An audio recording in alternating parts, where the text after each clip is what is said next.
Good morning, beloved. It's Hannah TK, and I wanted us to spend a little bit of time today talking about an important aspect of our Christian walk, the aspect of integrity. On Zahar 2021, we've been reading through Psalms and Proverbs, and we'll be doing that for the rest of the year. But here are some interesting excerpts from the book of Proverbs that I wanted to share with you. Proverbs chapter 11, verse 1 through 3 says, "The Lord despises dishonest scales, or what he also calls false balances, but accurate weights find favor with him, or are his delight. When pride comes, then comes disgrace or shame, but with humility comes wisdom. The integrity of the upright guides them, but the unfaithful are destroyed by their duplicity." How would that relate to our walk in modern day terms? First, here are a few definitions. We know the common meaning of the word pride, arrogance, right? But today I'd like us to consider two additional meanings of that word that might hit closer to home for a lot of people. The first one is presumptuousness, and the second is acting rebelliously. So then we'll look at those three definitions of pride: arrogance, presumptuousness, and acting rebelliously. The second term I'd like us to keep in mind is integrity. The word integrity at its base means wholeness or oneness. It has within it a sense of simplicity or innocence or purity, whereby it's not tainted. It's being unadulterated, being honest, acting rightly, and doing the right thing. So it's the opposite of this great word, duplicity. Integrity means we are one person. We are united, not split. It leads to our inside being the same as what we present on the outside. We aren't fragmented. We aren't two-faced. What you see is what you get. We aren't one person with certain people and a completely different person with other people. We don't walk in the realms of facade management. I learned a new term while studying on this topic of integrity. In Psalm 12, verse 1, the second part finishes by saying, "With flattering lips and a double heart, they speak." What does it mean to have a double heart? I found a great quote by Thomas Adams, and this is what it says. The original calls it a heart and a heart. One for church, another for the change. One for Sundays, another for working days.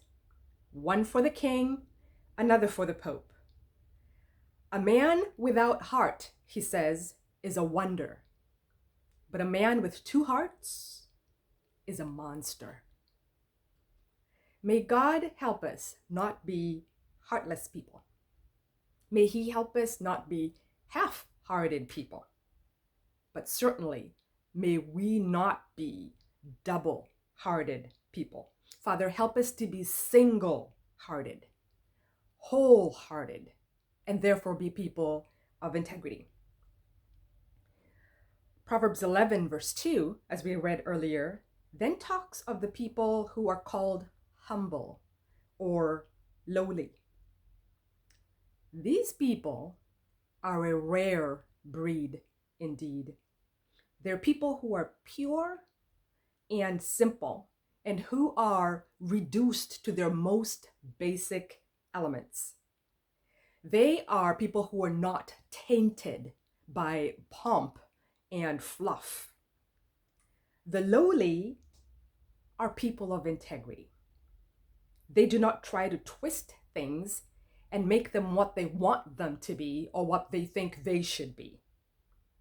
They accept things as they are and do not twist reality to suit their needs. They don't put on airs. They don't try to look good or powerful or important or smart or rich for others. They're simply what they are. They are unadulterated. They are simple. Now, Proverbs 11:1 said, "A false balance is abomination to the Lord, but a just weight is his delight." Now, abomination is the third word I'd like us to consider today. And it's a very strong word. It means evil. It means repulsive and disgusting. Now, my calling as a Christian, according to Colossians 1 verse 10, is to live a life worthy of the Lord and, catch this part, to please him in every way. So if I am engaging in behavior that he calls abominable, that means I'm not pleasing him. I am disgusting him, and that I need to change that behavior. So I'm going to date myself here, but as a little girl, I remember standing at a counter, say at a grocery store, and standing there on tippy toes to see what was going on the other side of the counter. And I would always be really fascinated to watch a grocer who was using the scales or balances. And actually just whenever adults now talk and they go like this when they're weighing one thing or another, I don't think kids have any idea what we're doing going like this. But what that is a symbol of the weights or the scales that the Bible is talking about here. So I remember watching the grocer or the butcher pick his weight, place it on the scales, and then pick his produce or product or meat or whatever it was he was selling to you and place it on the other side of the scale in an attempt to get them to balance. It would teeter back and forth, and then he'd add or remove a little bit of the produce or the meat or whatever it was he was selling to you until it balanced. Then you'd know that you had the right weight that you could then buy. Now, unscrupulous sellers would use various means to create what the Lord is calling here a false balance. And they would, in so doing, cheat the customer out of the product. The end goal is that the seller will get more money than what he is putting out in product. So some might have a heavier scale on which they place the product so that it's heavy right off the bat.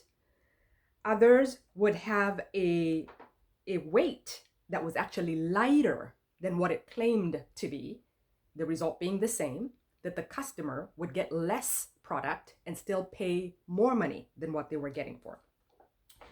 In modern day terms, to use a false balance is to perpetrate a fraud.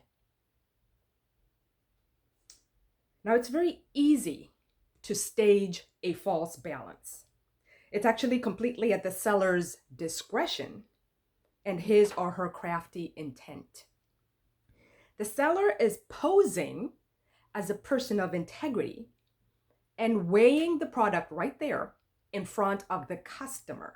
Why are they doing that? Why are they not doing it in the back room and then coming to the front? They are trying to earn your trust by showing you that they're doing it right in front of you so that you're a witness that they are being honest or trustworthy. But we know that's not the case. So while they're bolstering the buyer's intent, they're slipping in a lie. While they're bolstering the buyer's trust, they're slipping in a lie, and no one need ever know. The buyer has no choice in the situation but to trust, and is frequently at the seller's mercy. What does this look like in my life and yours? I know that in my life, for example, as an employer, I have to trust my employees to a certain degree. I cannot oversee every single aspect of their work. And so I have to know that I have people of integrity working for me. In the same way, My customers, my clients, can't oversee every single aspect of my work. They have to trust my integrity and that I will discharge to the best of my ability what it is that I'm supposed to do or what it is that I say I will do. This may apply to how I spend my time.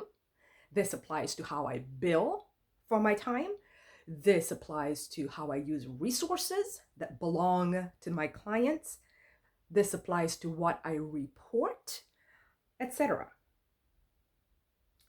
Now, here are a few things for us to think about. Point number one. What about you? Think of your work, or think of how you spend your time every day if you were not employed. What are your skills or your balances at work? In what crafty way could you falsify those balances? Now, I'm not even talking about outright theft in the workplace or in the community. We well know that the Lord absolutely despises that. So that's going to go right on that list of abomination, especially for believers who claim to know and love Christ and engage in thievery. So if you're stealing money or supplies or other resources at work, believer, that needs to stop. Now, there are people who come to the Lord and who have engaged in this kind of behavior and didn't know that it was sinful behavior. Now you know that stealing from work, from home, from the community, wherever you are, is abomination to the Lord, and He is calling you to please Him, which means you put off stealing and you start working to get what you want. The Lord wants you to stop misappropriating time and to stop misappropriating resources. Point number two, the Lord wants us to recalibrate our weights.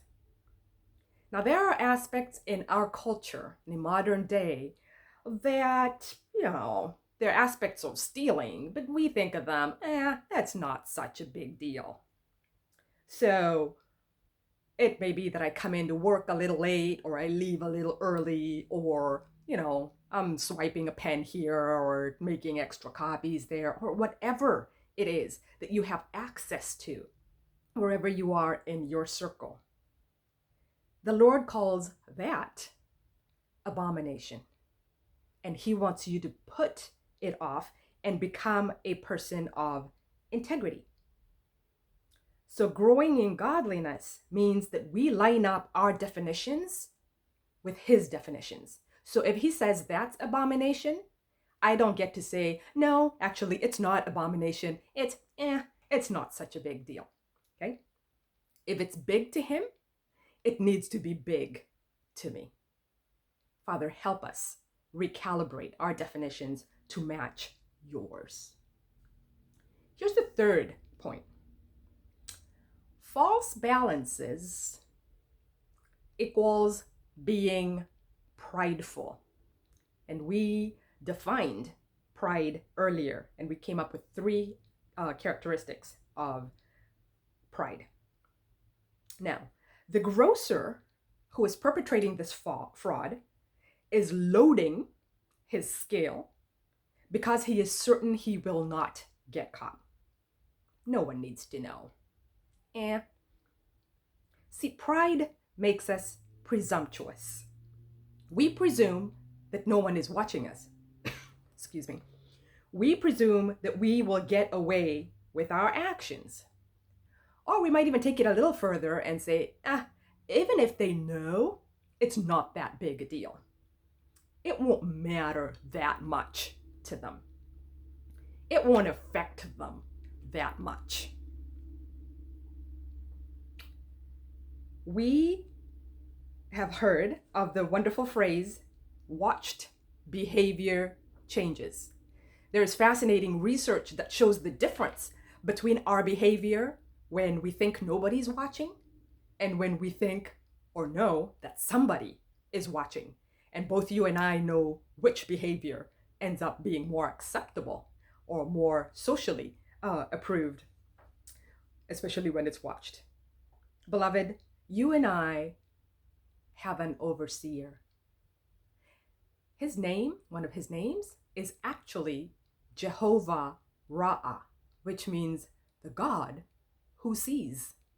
Now, scripture is replete with references about how God's eyes are roaming throughout the world, throughout the earth, watching people's dealings. That should make us adjust our behavior. God is the ultimate people watcher. And not just because he has nothing better to do or because he thinks we're so cute, but because our behavior matters. He cares how you treat people, and he will call us to account for that. Beloved, God is looking out for your customer. God is looking out for your employer or your boss. God is looking out for your community and for your family. Here is an important point. When I am tempted to commit a fraud, I pray that God would give me the wisdom to know that what I am desiring in a fleshly way is somebody else's blessing, not mine. May I understand that God has placed me in that position of privilege to guard somebody else's blessing. And I pray that I would guard that ferociously and faithfully. May I realize that when I misappropriate somebody else's blessing, it immediately becomes a curse to me because it's not mine. I'm going to say that again. When I misappropriate somebody else's blessing, it immediately becomes a curse to me. It corrodes my conscience and it leads me to displease my Lord. I pray that we would keep a wide berth away from other people's blessings and be grateful for our own that he has faithfully provided. Here's point number 4. False balances equals rebellion. Now, I'm not talking about benefits that you're entitled to in the workplace. I'm talking about a sense of entitlement to something or some resource that is not yours. I'm talking about, like I mentioned earlier, habitually coming into work late and leaving early. I'm talking about taking extended breaks. I'm talking about helping myself to the till. I'm talking about overbilling. I'm talking about overuse of the company vehicle and so many other ways that we can falsify our balances. This ties in with being disgruntled for feeling, for example, underpaid or underappreciated. Now, here's a great term that I learned recently while I was studying about this. It's the term sweethearting.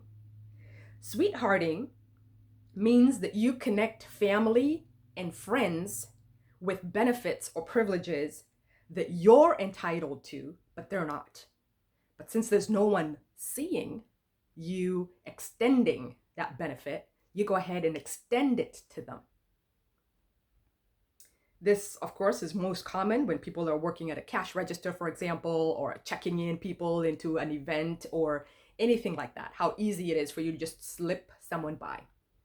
But the Lord is calling that a false balance and an abomination to him. I pray that we would continually keep our hearts open as we seek the Holy Spirit to open our eyes to what the false balances or false scales might be in our lives. Now, you may ask, why is it rebellion? It is rebellion, for one, because it's against the law. And breaking the law or company policies is open rebellion.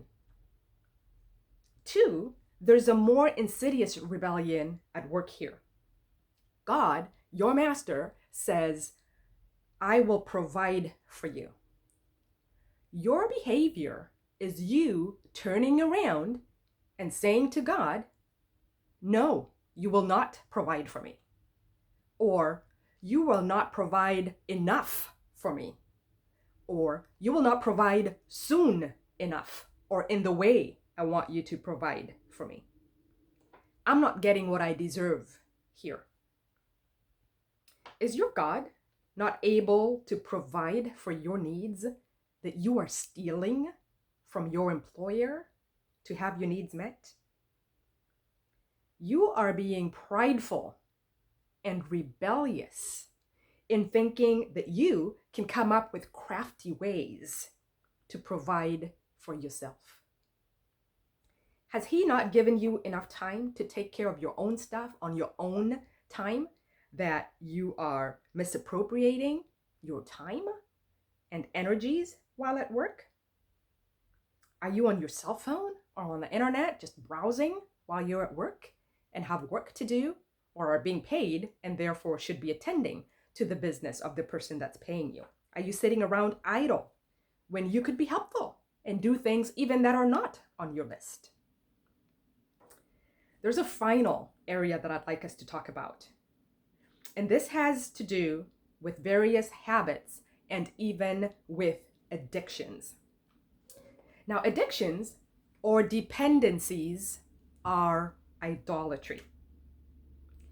If you have a life-controlling habit, you are stealing from God, you're stealing from your family, and you're stealing from your community.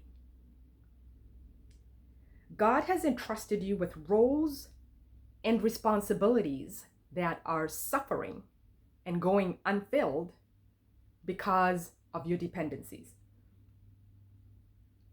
Your spouse is being cheated of what they are entitled to. Your family is being cheated of their rights to peace and stability and predictability, to income and support, and your emotional availability. Your children, who need your time and your wisdom and your training, are being cheated of those things because of your addictions or habits. You're stealing from God and from his body. You're stealing their time, their talents, their dues. You're stealing from your community your gifts of creativity and involvement.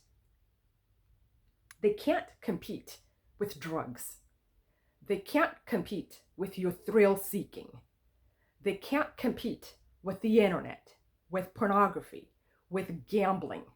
They can't compete with Facebook and Instagram and all your social networking. They can't compete with the news or with sports or your hobbies.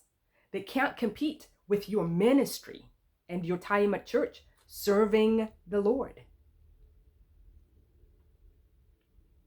Believers, I pray that the Lord would speak closely in our hearts ways in which we are stealing and falsifying our balances. God has put us in situations, each and every single one of us, kids, adults, the elderly, he has put us all in situations where we owe it to others in our lives and to him to put out. Are we being just in putting out what we owe other people? Are we being just and people of integrity in putting out and giving him what he deserves? I'm going to read those scriptures again, and we can think about this as we close. The Lord detests dishonest scales or false balances, but accurate weights find favor with him or are his delight. When pride comes, and pride includes arrogance, rebellion, as well as presumptuousness. When pride comes, then comes disgrace or shame. But with humility comes wisdom. The integrity of the upright guides them, but the unfaithful are destroyed by their duplicity. That's Proverbs 11, 1 through 3. And here's a second one in closing. Proverbs 16, verse 11. He says, honest scales and balances are from the Lord, and all the weights in the bag are of his making. May we please him greatly with all our balances and all our scales. May we open our hearts and search our hearts to see what are falsified or false weights or scales in our lives, and may we give them up and surrender them to him. Thank you for your time today. Please hit like and hit subscribe, and God bless you richly as you walk forward in integrity. Blessings to you.